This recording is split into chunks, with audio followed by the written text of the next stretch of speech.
The funny thing about this is we start every show. Bob and I sit here and gonna go through. Okay, this is what we're going to talk about tonight, and we start getting into the conversation like we're Yeah. doing the show.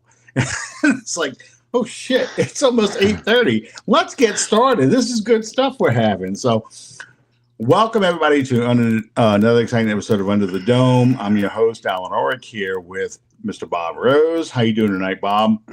I am cold. It's a negative 2 degree wind chill up here right now. Oh my gosh. So I'm trying to stay as warm as possible.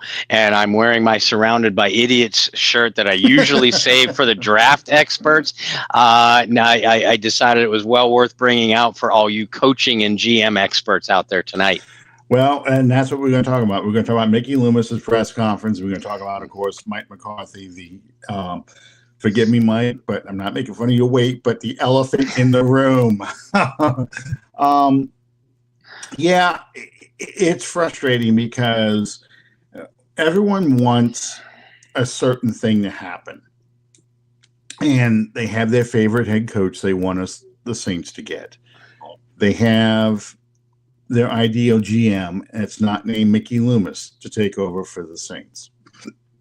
And they have their own ideas how to fix the salary cap and who should stay and who should go. But, as evidenced by Mickey Loomis's press conference, Mickey's not going anywhere. He's not stepping aside.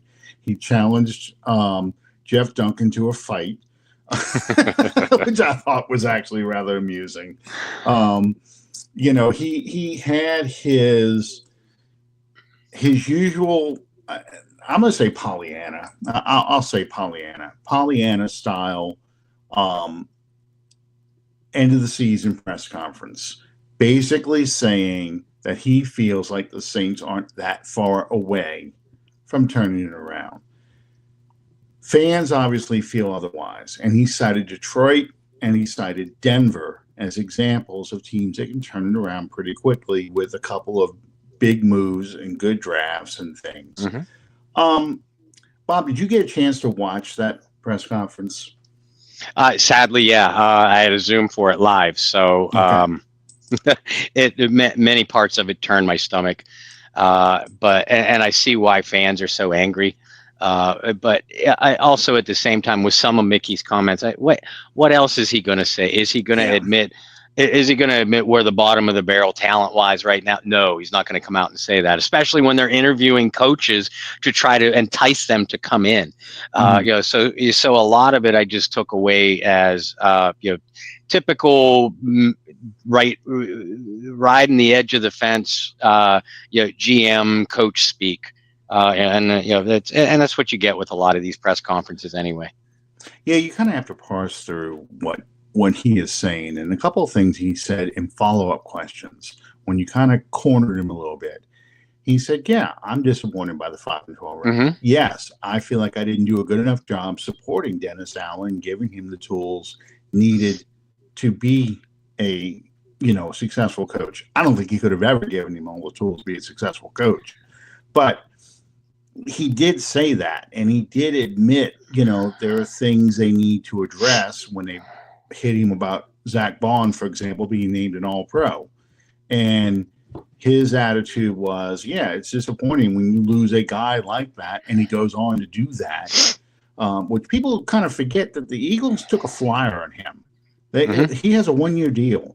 They didn't really believe in it either, and he just kind of blossomed. And to me, the tragedy of Zach Bond, and I can't believe I'm saying this, but the tragedy of Zach Bond really is that it's taking 3 to 4 years for some of these guys to blossom and develop.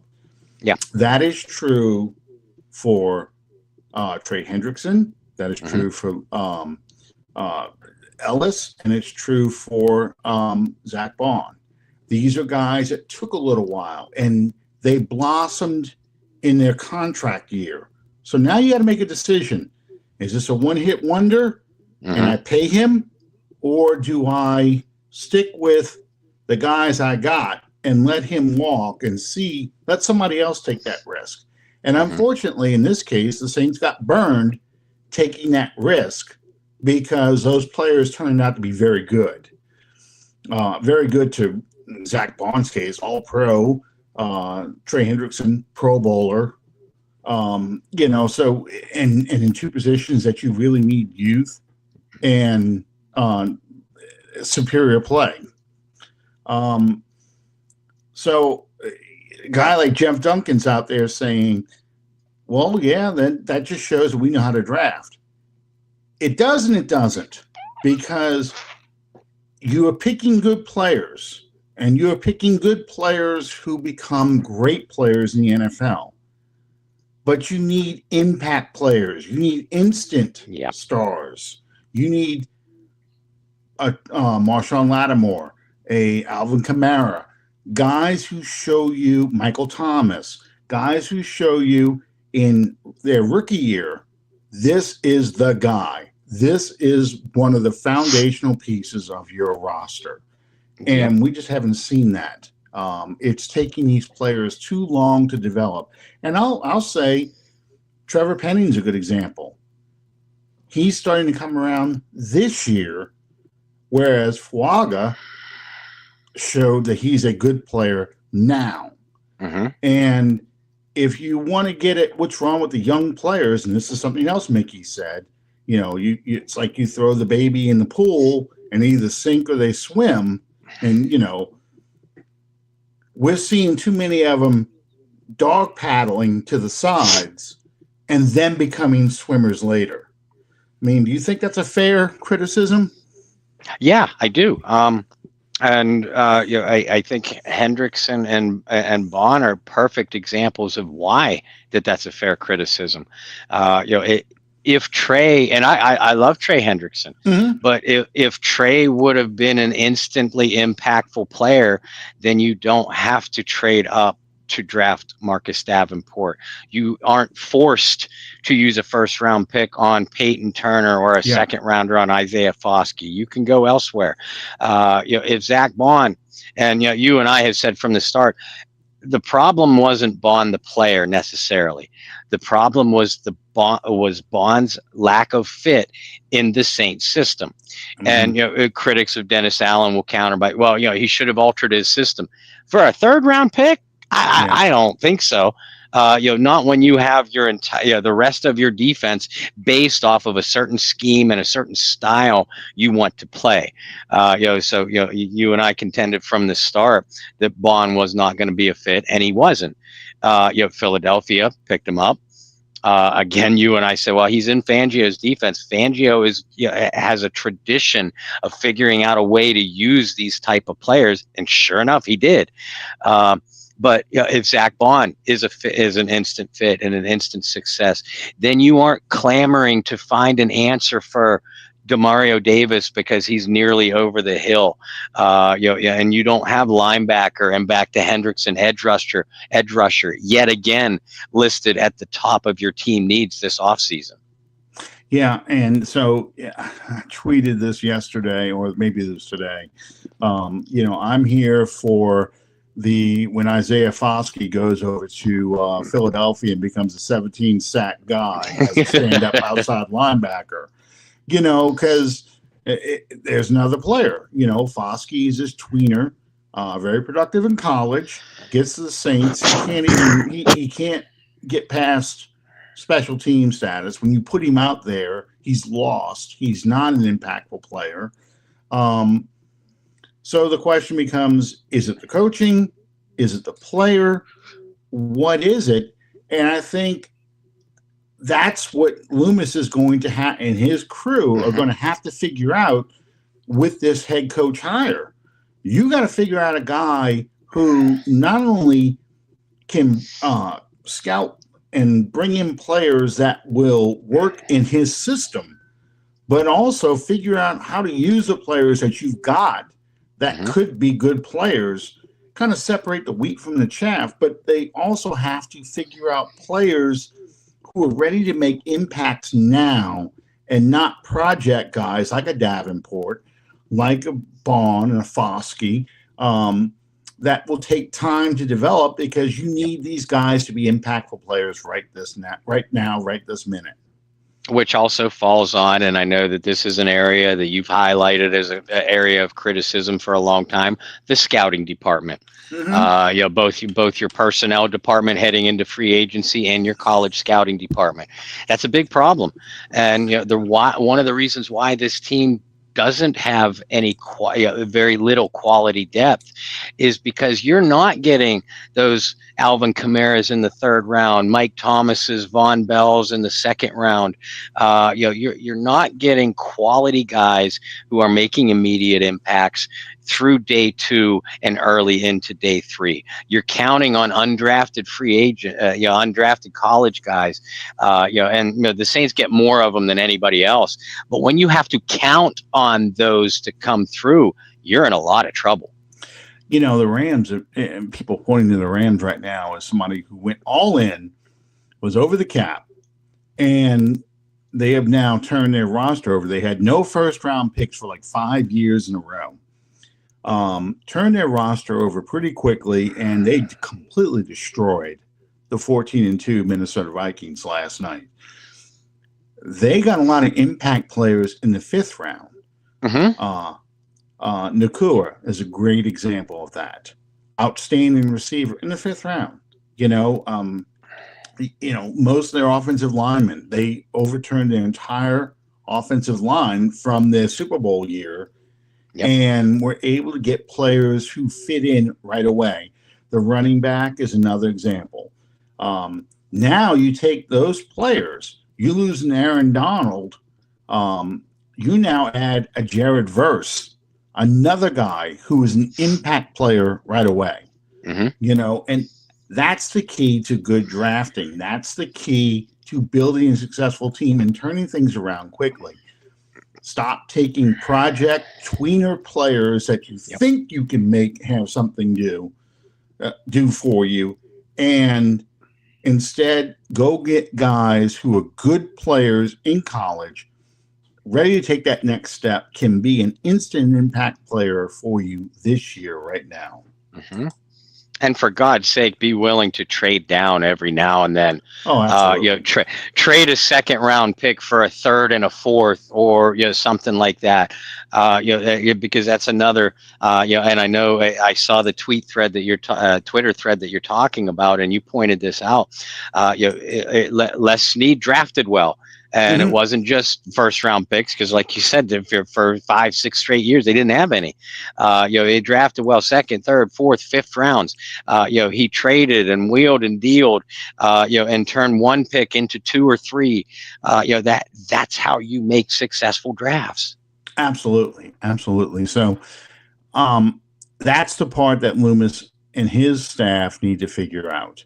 And that's Jeff Ireland. That's the rest of those players, front office personnel.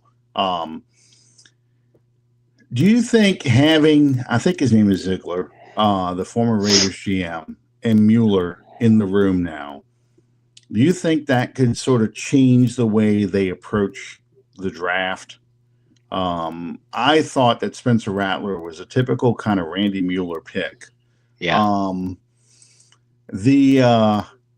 Do you think that those kind of guys now that are in the room, because you have essentially 4 GMs. You have Mickey Loomis, Jeff Ireland was GM of the Dolphins, and Mueller and Ziegler in there. Do you think that this year with a new head coach, you probably get to see more trade downs and let's try and get more players out of this draft? I sure hope so, and I'm particularly a big fan of Mueller. I always have been, but for any of it to work, Mickey has to put his own ego aside and actually listen to those voices. It's great for us to sit here and say, oh my God, they have a great talent evaluator in whatever coach they hire, assuming that he's a great talent evaluator. Experience, as you pointed out, with Ireland, Mueller, obviously Loomis, and the 4th guy that Ziegler. But you're the man who is going to ultimately be writing that name down on the card or making the official offer to a free agent. He has to put his ego aside and actually listen to those voices. So, do I think it's possible? Yeah, I do. And I hope that once we get past Mickey Loomis's smoke screen and GM coach speak, I hope that he has the intellect and wherewithal to realize that I know what I said to the media, but we do need more than one or two pieces to make this team into a contender, and we need it to come through the draft. So we need more picks, guys. How do we get more picks? It's going to be a collaborative effort, but again, the only way that works is if egos are managed to be set aside. Well, that brings us to the next topic. The big news that came out of Dallas was that the Cowboys are not going to bring back Mike McCarthy. Now, Mike McCarthy was once the offensive coordinator of the Saints back in 2000, from 2001 to 2004. The backwards pass was in 2004 with Aaron Brooks. but those offenses, you think about Joe Horn, you think about Willie Jackson, you think about when Michael Lewis showed up, you brought in Deuce McAllister rushing for over 1,000 yards. It was probably one of the most explosive offenses in Saints history pre-Drew Brees. Right. I know Sean Payton and Brees kind of just shattered all that, but for those 4 years, we really had an exciting, explosive offense. Aaron Brooks, like a Pro Bowl type of quarterback, just woefully inconsistent, but still like a Pro Bowl quarterback. Sean Payton came to us because the Green Bay Packers hired McCarthy to be their head coach. That was a job that Payton wanted. We got him, just like we got Drew Brees because he thought about going to Miami, probably goes to Miami if he doesn't flunk the physical there. We get him as the second choice. Last week, we talked about Aaron Glenn the whole time as being like the favorite. McCarthy shows up, now is available. Now it's like McCarthy is the choice. Do you feel that Aaron Glenn is still probably the leader in the clubhouse right now? Or do you think McCarthy's kind of got ahead of him on this? No, I still feel like Aaron Glenn is likely the favorite. Among the Saints brain trust, because they know him better. And I'm not saying that was one of the criticisms of Loomis coming out of the gate, was that he shouldn't go with a guy that he knows so well, and everybody assuming that he will. Well, first of all, Loomis didn't know Sean Payton back in 2006, so remember that, guys. Yeah. But I do still believe that Aaron Glenn is the favorite. But I got to tell you, McCarthy deserves a long, hard look. As I wrote about, the offenses that he put together in New Orleans, which, by the way, Randy Mueller was the general manager. We were hearing reports that McCarthy was the Saints' top choice in 2006 when Mickey Loomis was the general manager, before McCarthy ultimately ended up in Green Bay, and the Saints lucked out and ended up with Sean Payton. McCarthy has had a good offense, a very good offense everywhere he goes. A 608 winning percentage, 12 playoff appearances. A top 5 offense with Dallas the 3 years that he had Dak Prescott healthy. McCarthy deserves a lot of criticism for boneheaded clock management and lack of playoff performance, but he'll get you there. I think he's proven that much. He'll get you there, and he'll get you there with a good offense.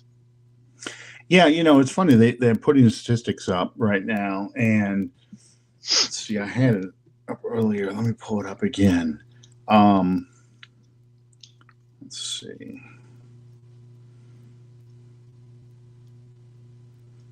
I had it. I hate when I save an image and then it disappears. I had their records. McCarthy. Hang on, I'll get it this way.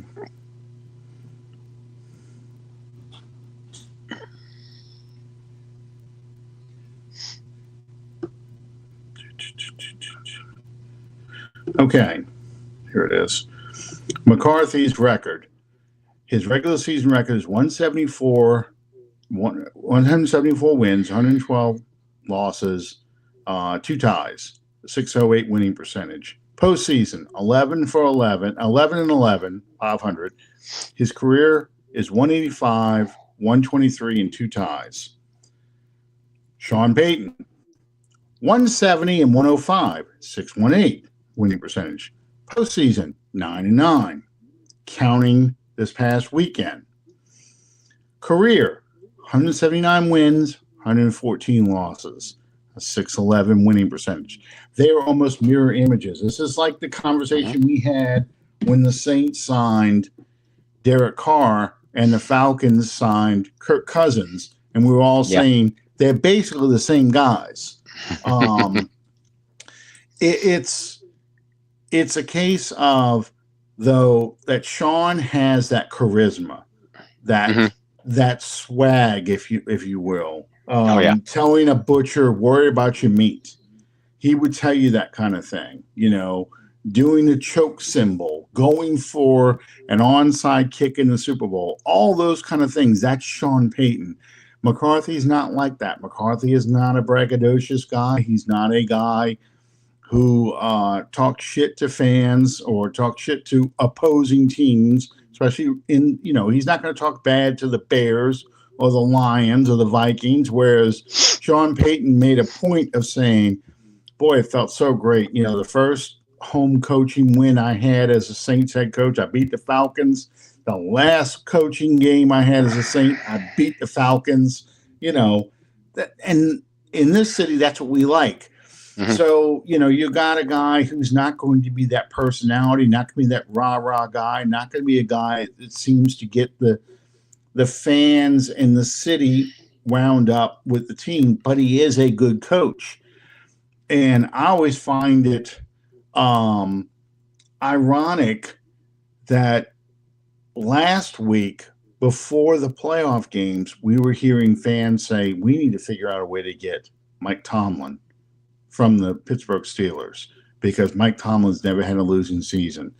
He gives you stability. He builds a culture. He does all these things. Well, Mike McCarthy, this is going to sound kind of crude, but Mike McCarthy's basically the white Mike Tomlin, because McCarthy hasn't won playoff games. He's lost playoff games in pretty embarrassing fashions, in Dallas. We just watched Baltimore tear apart a Steelers team that looked about as interested in being in that playoff game as, I did watching it. Nobody was trying in that game. And then you go through with Tomlin, all the nutcases he's had as wide receivers, and George Pickens is now the latest. But, you go through Plexico Burress, Mike Wallace, Juju Smith-Schuster, Antonio Brown,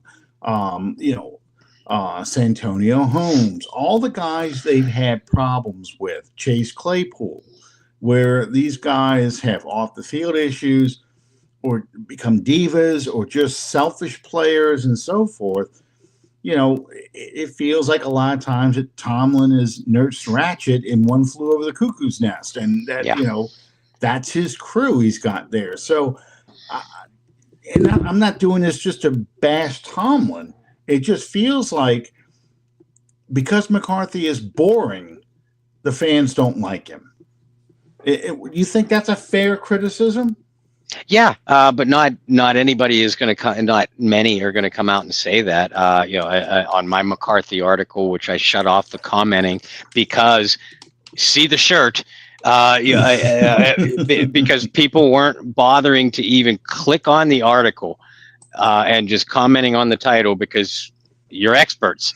I was getting stuff like McCarthy's not a winner. 608 winning percentage, 12 playoff appearances. he can't coach an offense. Really? Right. I go back and look at the history there. He doesn't fit our culture.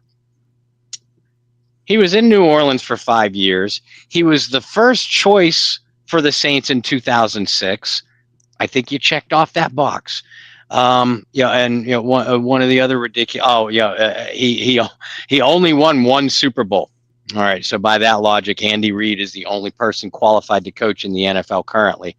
And then the other one was what? Yeah, he couldn't even win a Super Bowl with an elite roster in Dallas. CeeDee Lamb, who I don't consider elite, but many do. Trayvon Diggs, Micah Parsons. Those are your elite players. Dak Prescott is a name everybody knows at quarterback. Outside of that, name me 3 people on the Dallas Cowboys roster at any position, let alone 3 good ones. Name me 3 at all. Yeah, that was not an elite roster. Far from it. Yet he won. I mean, I don't know what else you guys want. Yeah, he's boring. Yeah, he's not the doesn't have the charisma of an Aaron Glenn or a couple of the Anthony Weaver, a couple of the other guys you interviewed. I get that. But don't tell me that he shouldn't even be interviewed or considered. He's not my first choice either, personally. But I wouldn't be mad at the choice for all the reasons that I just listed. Well, one of the things that people, and I have my issues with with Mike McCarthy too. I think his clock management sucks. His in-game management and in-game decisions are horrible.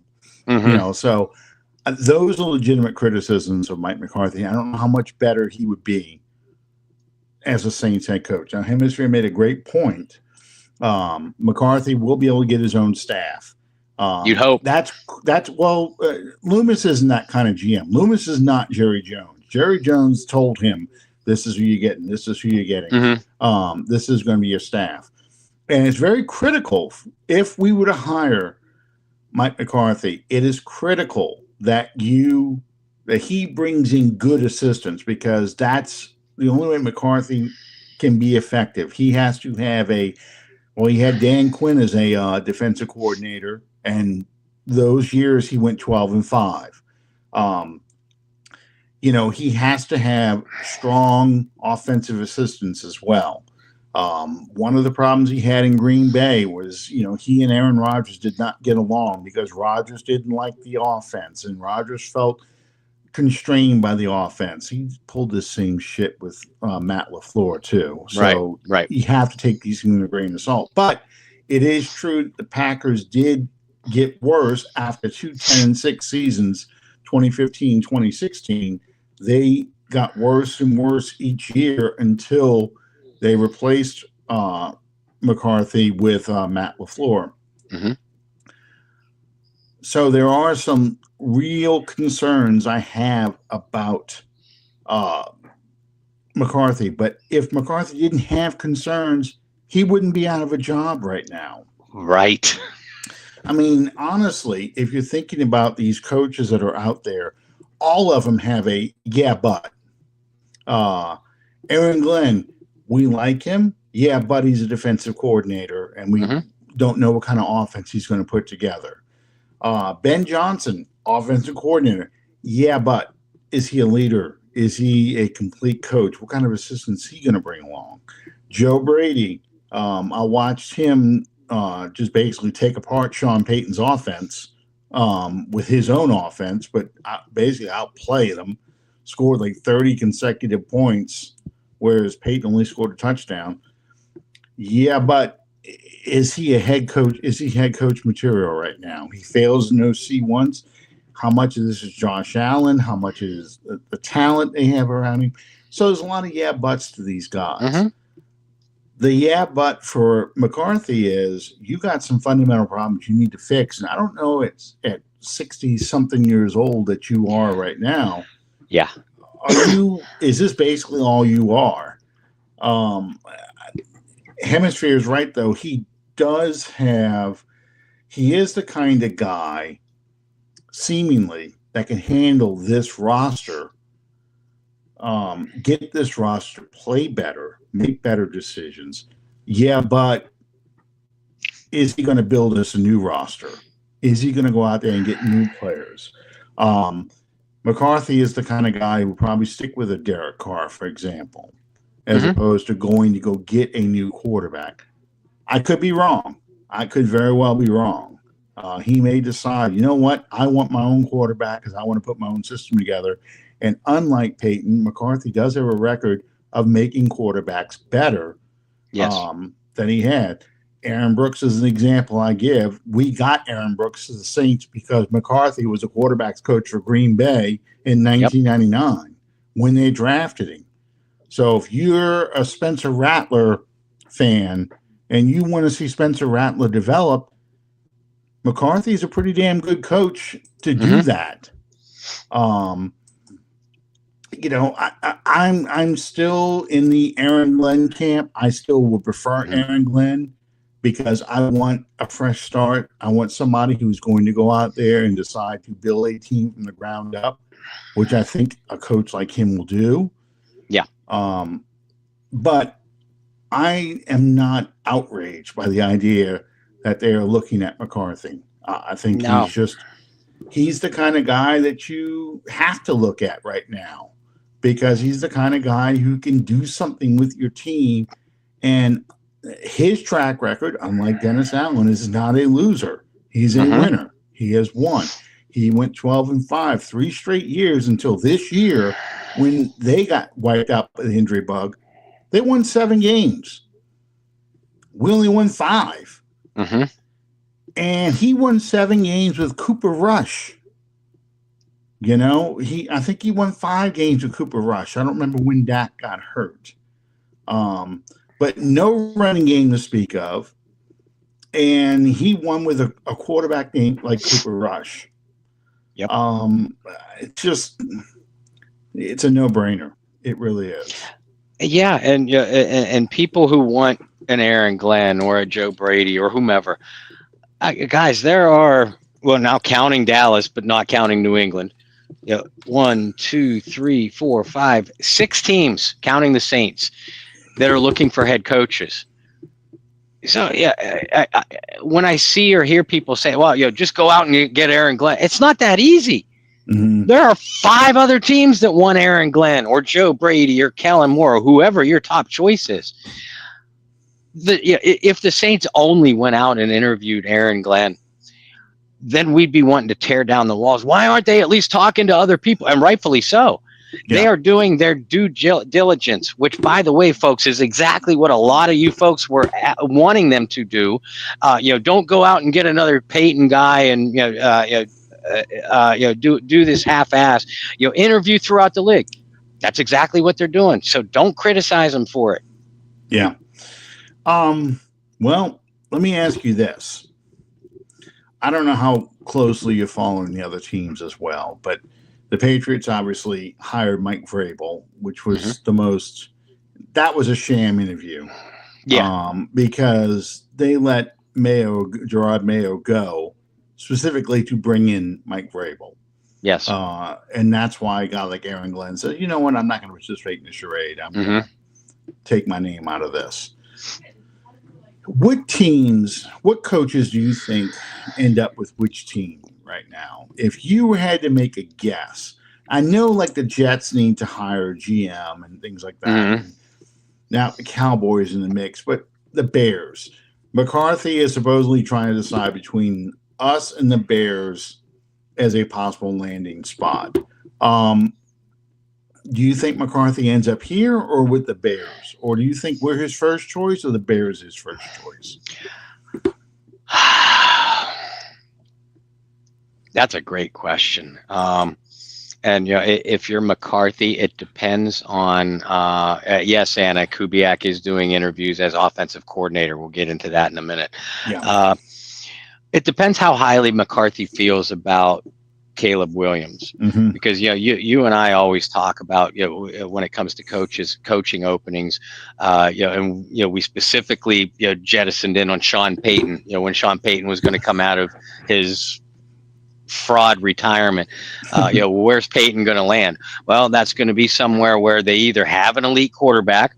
That's why we thought Justin Herbert, or can get what he thinks is an elite quarterback with a first-round pick. Denver Broncos, Bo Nix, ultimately. You got to believe McCarthy is the same way because, I mean, yeah, again, he's 61 years old. You know he wants another title. Do the Saints have an elite quarterback now? No. Do they have the capacity to get one immediately? No, not really. So if you're Mike McCarthy and you believe that Caleb Williams can be that elite quarterback that you can win with, and the Bears have a lot of other young pieces there and a ton of salary cap space, if you don't believe that the Chicago Bears have a dysfunctional front office, which is a major question mark in my opinion, then I think the Bears could be a front runner here. I really do. Now, McCarthy could also look at Alvin Kamara, Chris Olave, Rashid Shaheed, Taysom Hill, and say, you know what? I could do a lot of things with those guys. That's more offensive weaponry than I've had in a lot of my other years, in other places, and he'd be right. So that's where I think the Saints could edge out in the front runner if he's looking at it that way. Plus the fact, McCarthy, he knows Randy Mueller, he knows Mickey Loomis. You got to believe that that's a good thing, and that there's a relationship there. Well, there is a relationship there. Otherwise, he wouldn't be interviewing in the first place. Right. So I know it's a cop out for me to say it's probably a dead heat, but it all depends on the way Mike looks at it. If he believes that Derek Carr is good enough to win with those other offensive weapons, along with his relationship with Mueller and Loomis, then I do think he has a good shot. But I'm with you. I still got to believe that Aaron Glenn is the front runner among the Saints front office people. Mm-hmm. Yeah, because I think it was either Jeff Novak or it might have been Nick Underhill that posted it. Probably Jeff Novak, because that's his kind of column. But basically, he said that the people who are going to make the decision on the head coach isn't just Loomis. It's Loomis. It's Mueller. It's Ziegler. It's Kai Hartley. It's Dennis Lauscha. It's, there's a committee that's going to choose this coach. So, the comfort factor for Loomis isn't really that big of a pull because you've got a big room to fill. And yeah, he has relationships with a lot of the people in that room, but so does Aaron Glenn, and a more recent relationship. So I'm kind of in that same boat too. I think it's Aaron Glenn is still the front runner. I think McCarthy would just have to blow them away for them to go, yeah, you know what? That's our guy. We're going with him. So Joe Brady, where do you think Joe Brady falls in this coaching pool? Because I watched that Buffalo game pretty closely to see what Joe Brady was calling, because I have not watched that many Buffalo games. And I wanted to see what he did. And he ran the ball a lot. He ran some good receiving combinations out there, good clear out patterns to confuse that Denver defense. He got a lot of big yardage, big plays. So my opinion of Joe Brady improved after that game. Where do you think Joe Brady falls in this? And I don't even know if they've interviewed him, but I can see Joe Brady landing in a place like Jacksonville.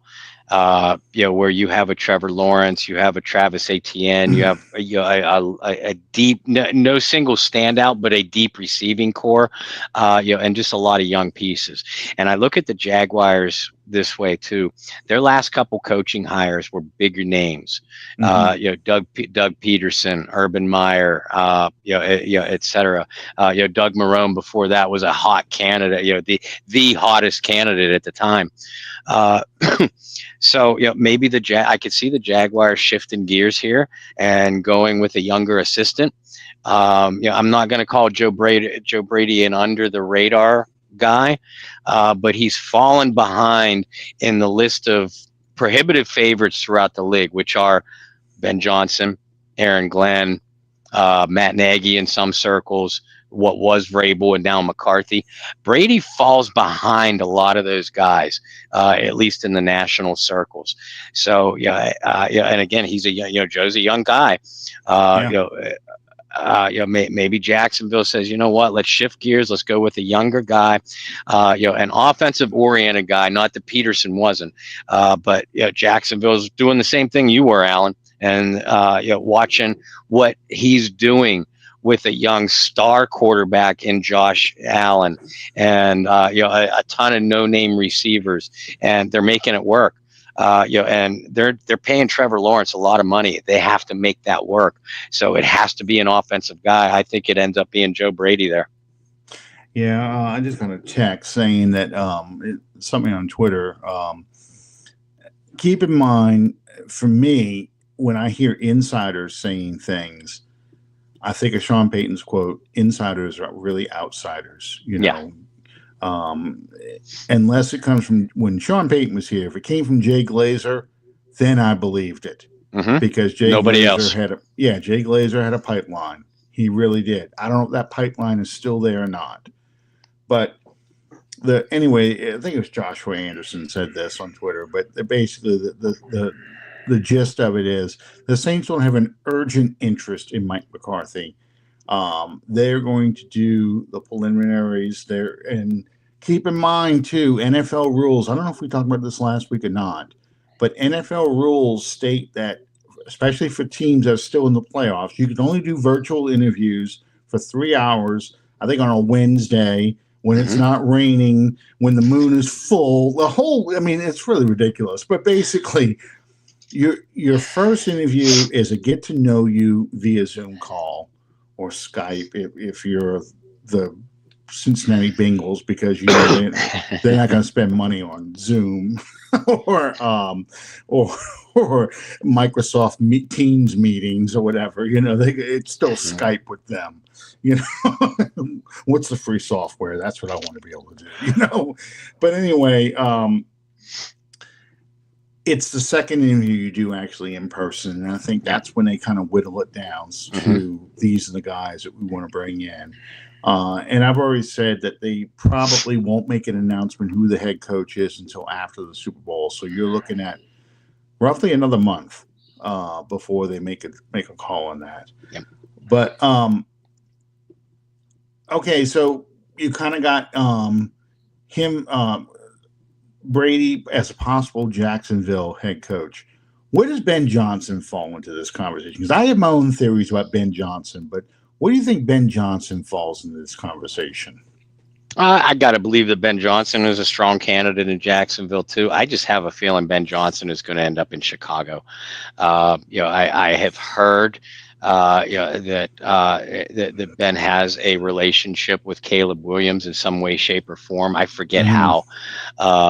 And again, you're talking about a very youthful Bears roster, who at least on paper have, they have their quarterback. They've given the quarterback their, the receivers, the tight end.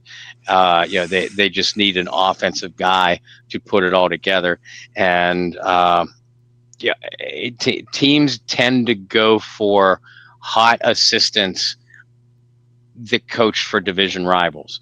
And you're obviously pulling Ben Johnson away from the Lions if you're Chicago. I think that Ben Johnson ends up in Chicago. I know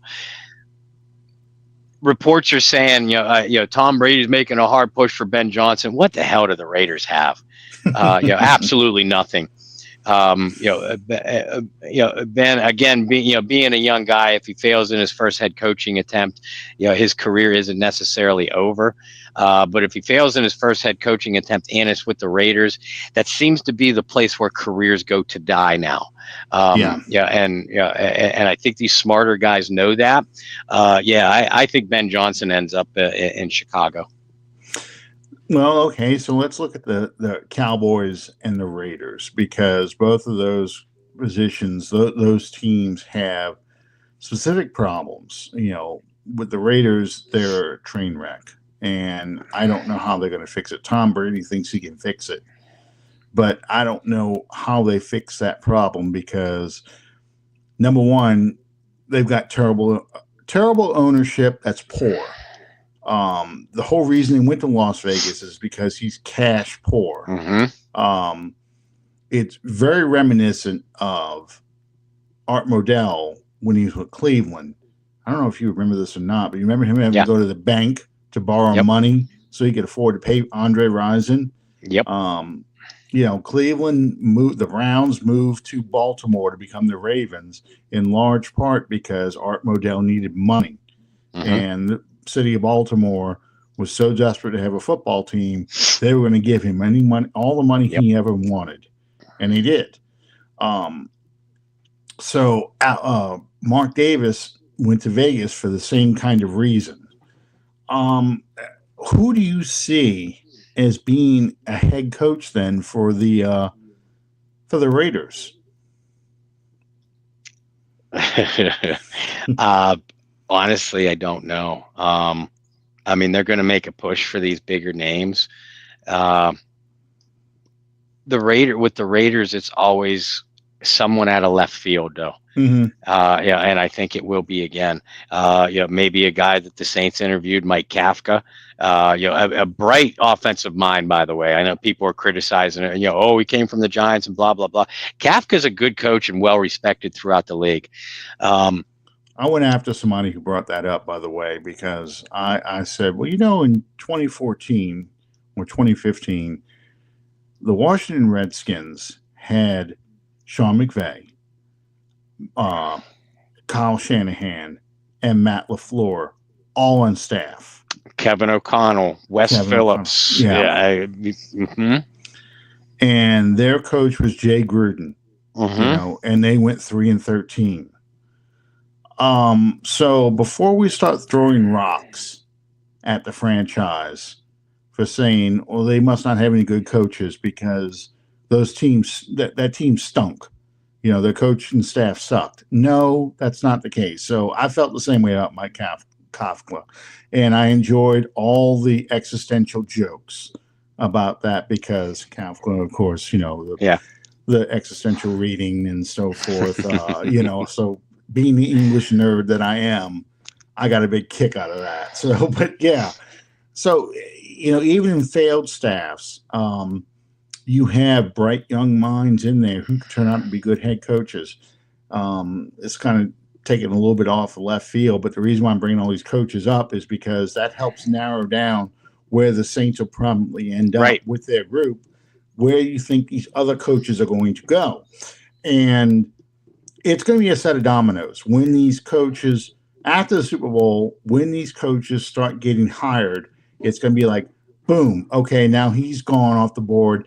That means this guy's definitely coming here. Boom, that's where we got this guy and we got this guy. It's kind of like the draft. It really is, because so many of these pieces, if McCarthy gets the Bears job, then the Saints push even harder for Glenn to bring Glenn in. If Glenn goes to the Jets, which I don't think he will, but if Glenn goes to the Jets, then that means Brady could be the choice because McCarthy's already off the board. So that's why I'm asking these questions. But I did want to bring up, it's on YouTube. It was a lost treasure. It was 6 days of Sunday with the 76 Saints. And they go through the coaching staff and what happened to those guys. Well, the receivers coach for that 76 Saints team under Hank Stram was Sam Latigliano. Well, Sam Latigliano turned out to be a good head coach for the Cardiac Kid era Browns. Red Right 88 killed him, but basically, literally, yes. But basically, Sam Latigliano was somebody the Saints went 4-12 that year, or 4-10. Sorry, because of a 14-game season, 4-10 that year. But Sam Latigliano turned out to be a good head coach with the Cleveland Browns, who brought the Browns to the playoffs. So some of these assistants, they didn't do very much with their team, but when they got to be the head guy, they really blossomed into a legitimate head coach. I really don't have an idea who the Raiders are going for because I feel the same way.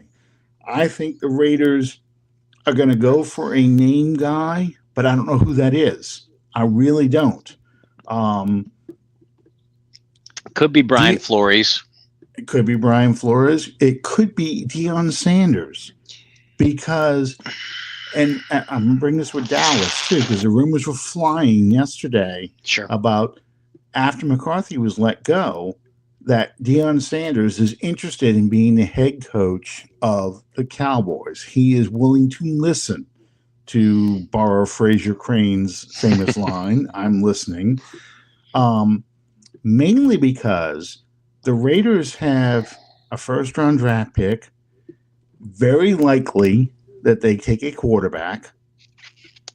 Cam Ward is supposedly the favorite in the clubhouse for the as the maybe not the number one overall pick, but probably going to the Giants because the Titans have already drafted a quarterback last year.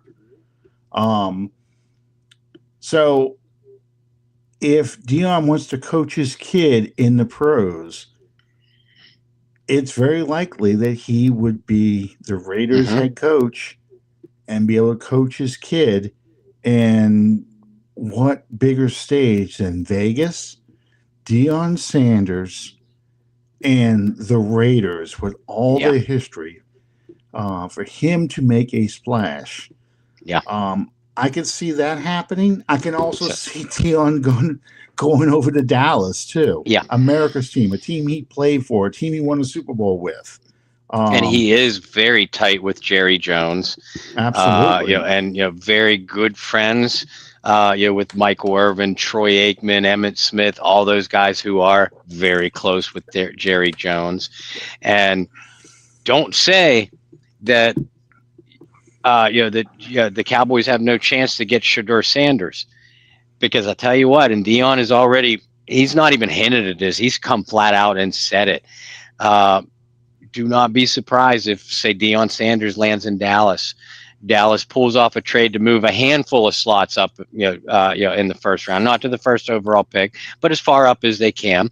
And then whoever is in front of Dallas, all of a sudden, Shedeur Sanders is being told by his people, I'm not going to play for you, Tennessee. I'm not going to play for you, Las Vegas. I'm not going to play for you, New York, et cetera, until, oh my God, he's going to play for the Dallas Cowboys.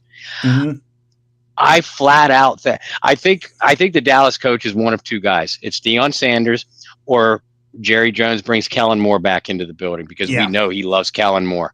And Mike McCarthy's seat wasn't hot at all until he made the move to get rid of Kellen Moore against Jerry Jones's wishes.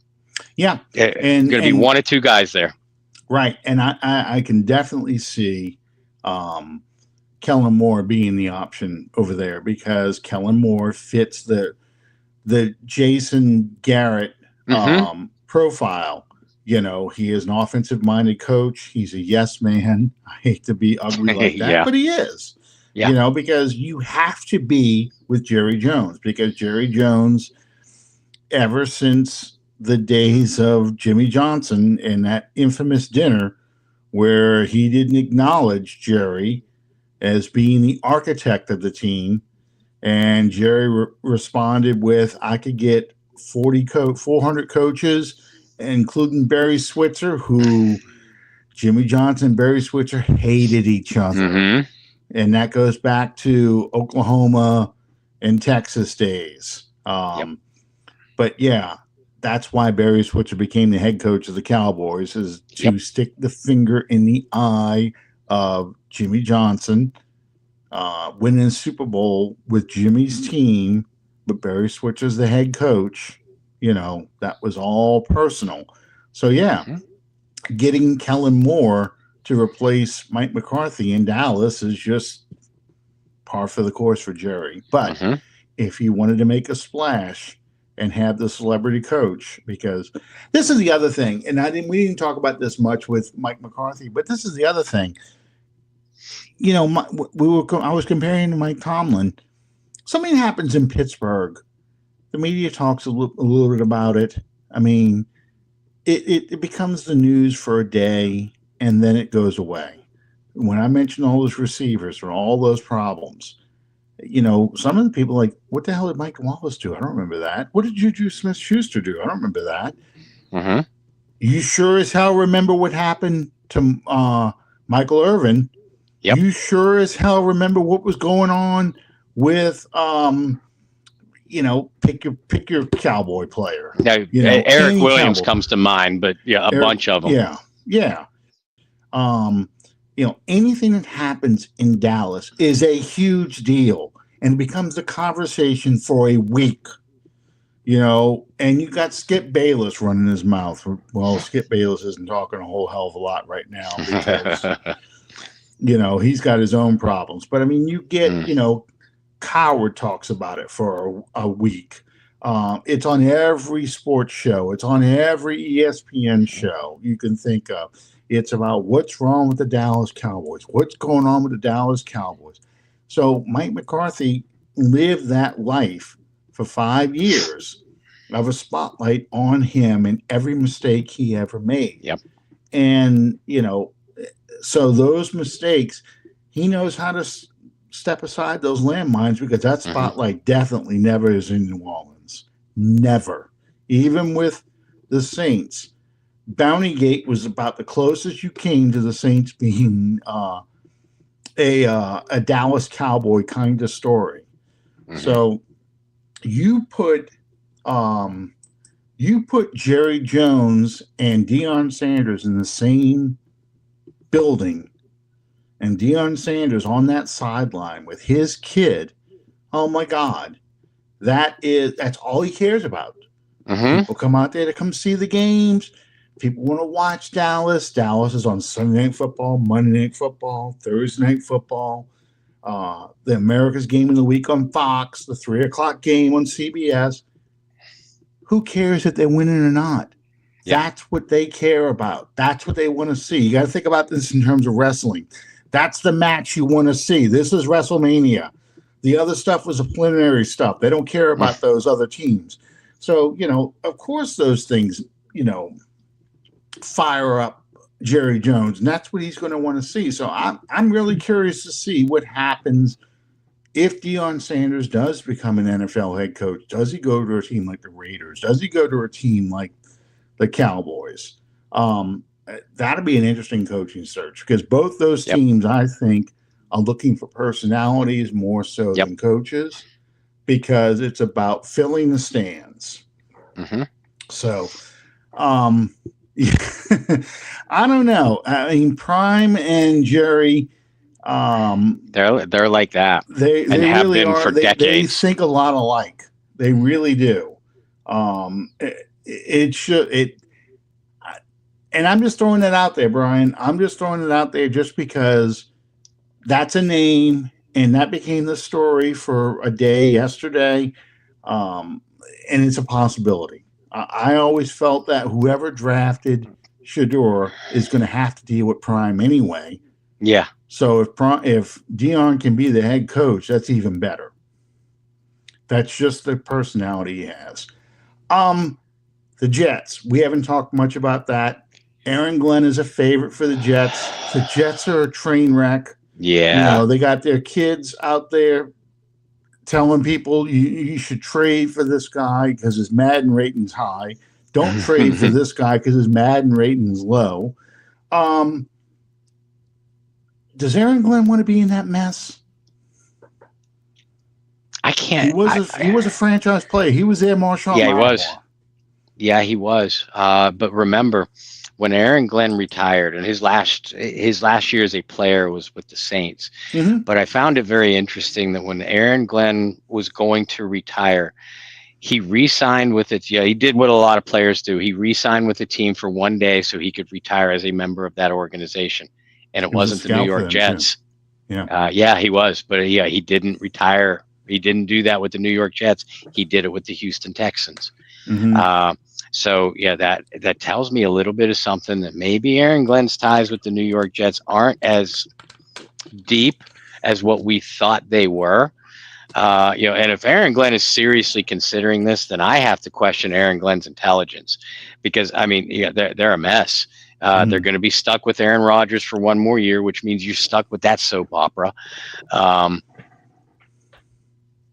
It wouldn't surprise me if Glenn went there, but it would severely disappoint me.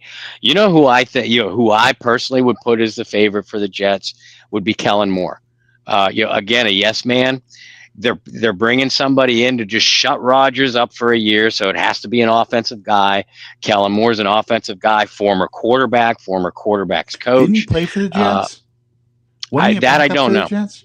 That I don't know. Let me see. Look that up real quick. Keep going. I'm gonna look that up. But yeah, I mean, I know Kellen Moore bounced around for quite a few teams as third string practice squad kind of guy, so it wouldn't surprise me. But yeah, I mean, Kellen Moore's personality, it feels like a Jets fit. And while we're talking about the Raiders and especially the Cowboys, they're looking at personalities or yes men. In Jerry Jones's case, the Jets want a guy that's just going to be cheap, and B, under the radar, and can appease their quarterback. And I haven't seen or heard a lot of other names associated with the Jets outside of Aaron Glenn, which another reason why it makes me feel like Kellen Moore will end up being the guy out there. Yeah, he was a backup player for the Lions and then the Cowboys. He was actually a quarterback with the Cowboys for a little while, for 2 years.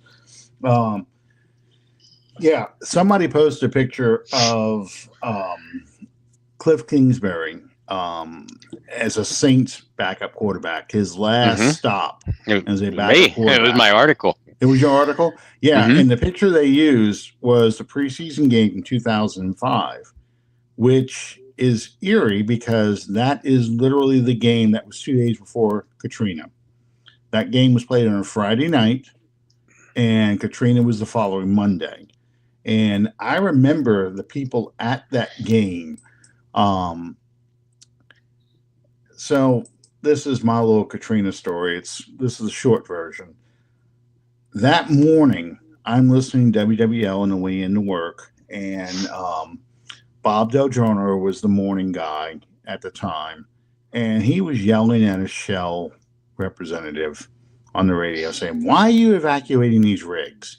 All you're doing is panicking people. I've seen the hurricane projections. It says it's going to skirt Florida and then turn back out to the Atlantic. It's not coming into the Gulf." And the Shell guy basically said, "Listen, we have our own system here, and there are models that we're looking at that show it cutting across Florida and entering the Gulf. So we have to be prepared because it takes so many days to evacuate people, and it's a Friday and all these things."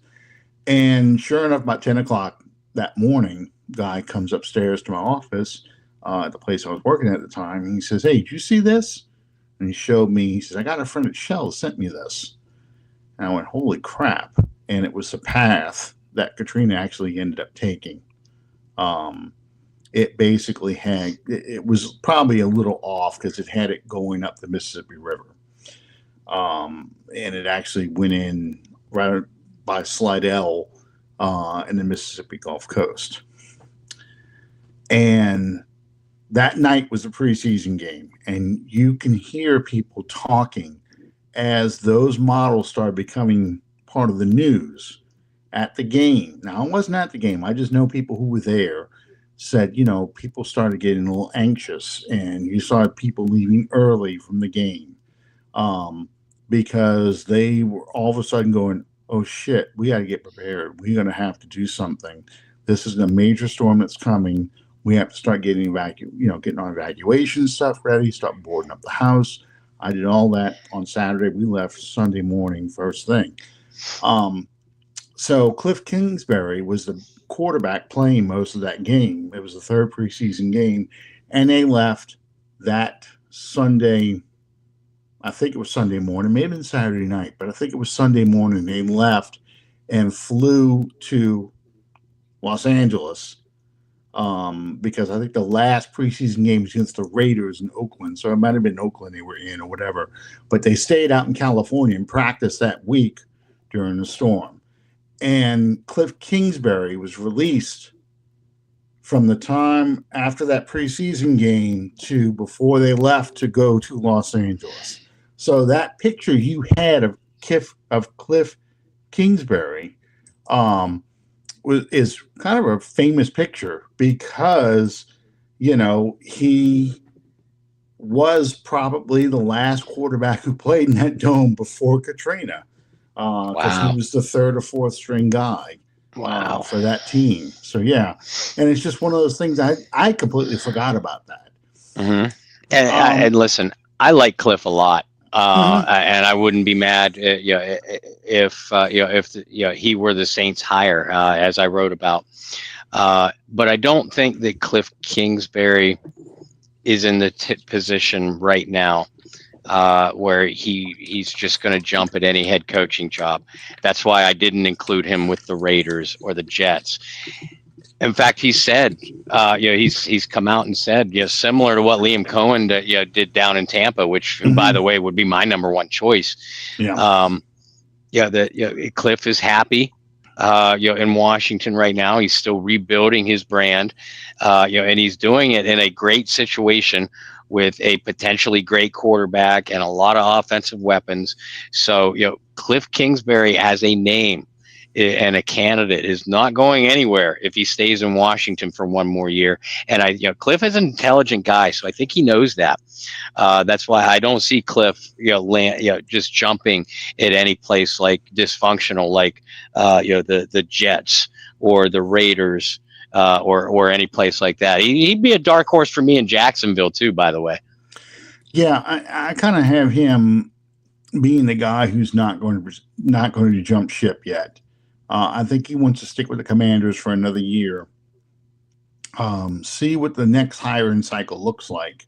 Build his resume a little bit more, because he still has the Arizona reputation, the Texas Tech reputation. It's like, you couldn't win with Patrick Mahomes. You couldn't win with, Kyler Murray. Right.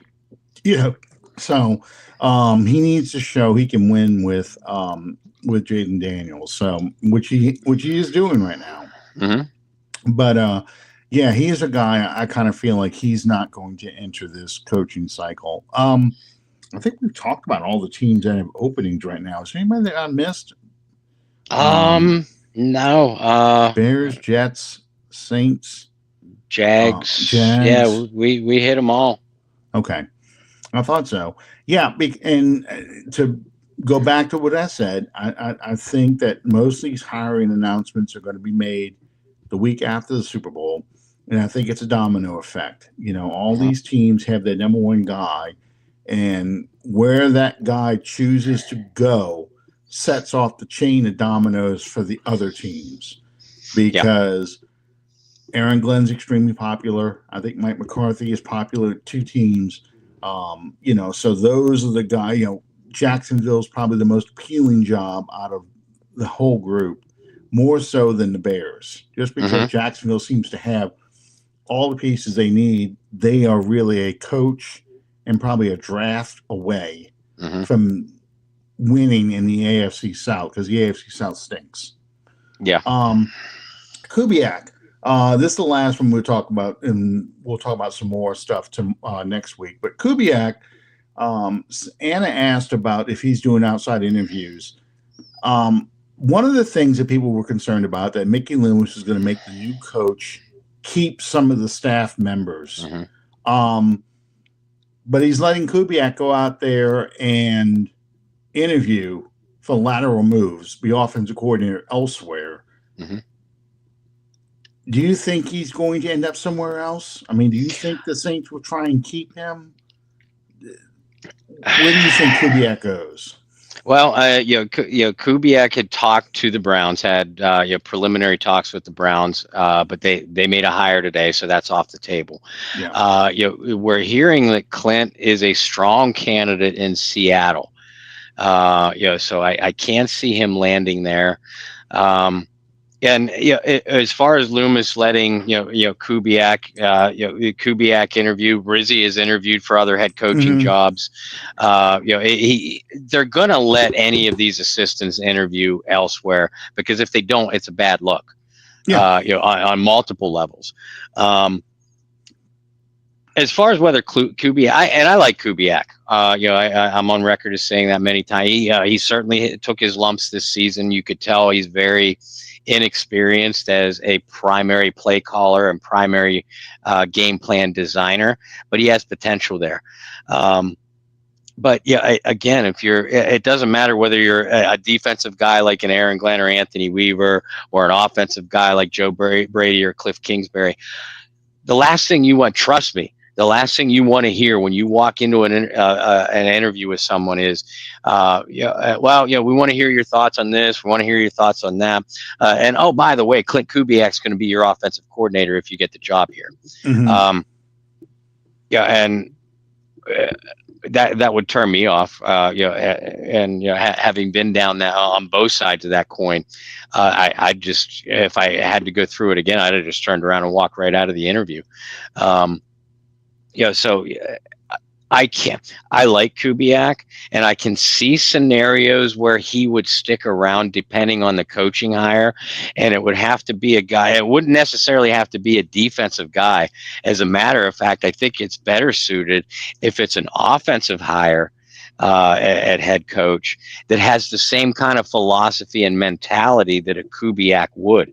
A defensive guy, by contrast, and I know this is the reverse of what a lot of people believe, but a defensive guy, by contrast, he's going to want to bring in his own offensive guy, a guy that he trusts, a guy that he's worked with, because he's going to oversee the defensive side of the football. And I don't know what kind of relationship or previous ties off the top of my head that Kubiak has with Joe Brady. I don't think any with Joe, or with Kellen Moore, or with Kafka, or with not Vrabel, Kingsbury, or even McCarthy. I don't know what kind of ties Coobs has with those guys, but it would depend. At the end of the day, though, I see Kubiak as a offensive coordinator for a different football team next year. Yeah, that was the only reason why I'm bringing all that up is because there is this mythos going around that, Loomis is going to make sure that, he gets to pick the staff, not the head coach. And I think that's completely ridiculous because that's not Loomis's style. That's Jerry Jones's style, but that's Loomis's style is I will give you the tools to be successful, but you get to pick your staff. You get to decide on how the roster is going to be built. You get to decide who the quarterback is. You get to decide all those things. And I'm just going to be the guy who makes sure I can make these things happen for you. I think this is pretty much everybody's top three, Brian. I really do. I think it's Brady, Glenn, McCarthy, and I think Brady and Glenn, just depending on what you favor, go 1-2 for most people. I'm on the Glenn Brady side, and I think you are too, Bob. But I think that's pretty much everybody's top three. So, and they're all going to be able to pick their own staff. And there are going to be no holdovers. If there's going to be a holdover, that's the head coach's choice. Yes, not Loomis, not Mueller, not Ziegler, not Kai Hartley or Gail Benson or any of those people. They don't get to say that. It's strictly the head coach because that's just the way the Saints operate. What do you have coming up on the Bayou Blitz tomorrow? Or is it going to be Thursday? As far as I know, it's going to be tomorrow. Okay. More of this. This is the news, folks. I know some of you want to talk about the draft and throw out your mock drafts and who do you think the Saints are going to target in the first round or in free agency. We can't answer those questions. Nobody can. Because the Saints need a head coach first. You need to know who what the coach's philosophy is going to be, and you don't know what that philosophy is going to be. Yeah, Brian, I would love that too.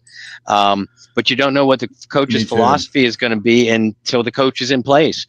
So, this is the news, and until it's not. So for at least 3 weeks, if not a month, Alan, like you said. National championship game is next Monday night. It's just a long time between the bowls, and it's because of the NFL playoffs. Because normally, you had games Thursday and Friday night. They want the national championship game on Monday night, for whatever reason. I don't know. I can't. It escapes me I too. would have rather have a game Friday night. That would have been much better. A national championship game Friday night. Nobody has to go to work the next day. They can stay up for a 4-hour college football game. Who do you favor in this game? Because I know you wanted Penn State to go. Notre Dame took it to them. I was impressed with Notre Dame and the adjustments they made in the second half, because Saban was exactly right. Saban said, you got to handle number 11 because he is wrecking your offense, and he did. And that guy was playing with one arm, which made it even more impressive. And yeah, Tyler Warren, every time 44 was on the field, I'm like going, man, that dude, I want him so bad. Yeah. But who do you favor? I'm leaning towards Ohio State just because I think Ohio State is loaded offensively. I don't know what happened against Michigan other than you're playing Michigan. Yeah, that's it. But I just feel like Ohio State can just score at will. When they're ready to score, they're going to score. And I think that's exactly what's going to happen. I got a favor. I don't like either team. But I respect the talent of Ohio State, and and as I tweeted about, and I think I put it on Facebook too, Marcus Freeman.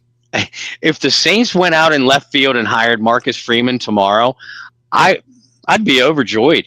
He'd have to have the right assistants and all this stuff, but I love the job that Marcus Freeman is doing, and it has made a Notre Dame franchise, because that's what they are, has made a Notre Dame franchise that I've loathed all of my life, into a likable group. And the players seem like a likable group too.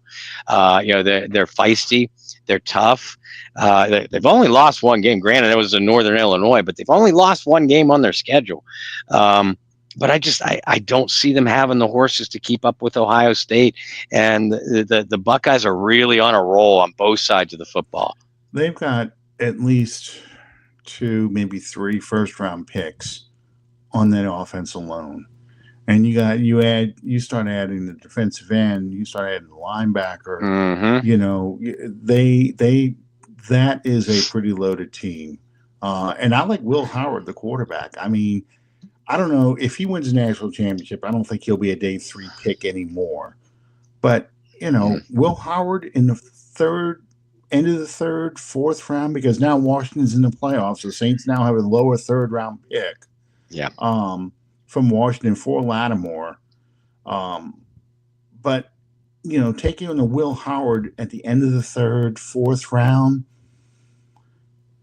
if you wanted to throw in a guy as somebody you want to try and develop and compete against Spencer Rattler, has a pretty good, pretty decent ceiling as a game manager, big, tall, strong kid, maybe needs a couple of years to develop. I'm sorry to show bashing, developmental projects, but a quarterback is a little bit different. I would not be opposed to them drafting a Will Howard to compete with Spencer Rattler. Penn State quarterback's not coming in the draft, and if he did, he would be a 1st-round pick, Brian. He really would. He would be, and he's overvalued, because of his measurables. But I think that's why Drew Aller decided to officially announce he's coming back. And I wrote about that. I think it was published this morning. Drew Aller, both running backs, Singleton and Allen are coming back. That shocked me. That shocked me. Yeah. Because the Saints need a running back, and I like both of those kids. I like the number 32 for Ohio State as a running back. Now he's kind of a Pierre Thomas kind of running back. Henderson, I like him too. Yeah, so I don't know if he is really going to fit in with what you really want inside as a runner, but he's somebody to watch. I mean, we're going to get more into that, but you can't help but watch these college games and go, okay, these are the guys I want to look at as draft prospects. Ohio State traditionally has been a Saints gold mine for them to get players from. So naturally, I'm going to watch Ohio State players and go, okay, I can see that guy as a Saint, certainly the receiving core. Oh, God, Yeah. So, I mean, there's a lot out there. There's a lot out there. And of course, we'll get more into the draft. But you're right. We really can't say anything until we know who the head coach is, who his assistants are, and where he's going to take this franchise. But man, drafting Tyler Warren or just drafting an impact tight end would do so much good for this offense. Hey, you and I have been calling for that every year since we've known each other. Yeah, exactly. Hell, I've been wanting a tight end since Greg Olson back in 2007. And we took Robert Meacham instead, and I was pissed because I'm like, damn it, I wanted Olson. I wanted, I've been asking for a tight end forever because, the triplets with the Cowboys, Jay Novacek was part of that too. So you've got to have, and Brock Bowers, this is the season he had, just teaches you what an impact tight end can do for your offense. And we're all remember Jimmy Graham in his prime, what he was like for us, and I'll take a tight end gives me 15 touchdowns in a year. That's yes, please. That's to me, that's the object to score to win the game. But we'll go more into that as it once all this works out. In the meantime, Bayou Blitz, let's say it's tomorrow night. But if not, Bob will let you know if it's going to be moved to Thursday night. It'll be more of this conversation. And who knows? Some of these teams may make their decisions early. I don't think so. I think they're going to wait and see who gets eliminated first. That's the key. If you're a Ben Johnson or an Aaron Glenn or a Brian Flores or a Joe Brady guy, you want those teams to lose this weekend, so that way these dominoes start to fall. The Vikings did lose badly. Oh yeah. They that was something too. Except for the Bucks Commanders game, which was a very good game. The rest of the games are pretty bad this weekend. Yeah. And I think we get much better games this weekend. I do too. So enjoy your football this weekend, and we'll see you next time on Under the Dome. Good night, everybody. Good night, all.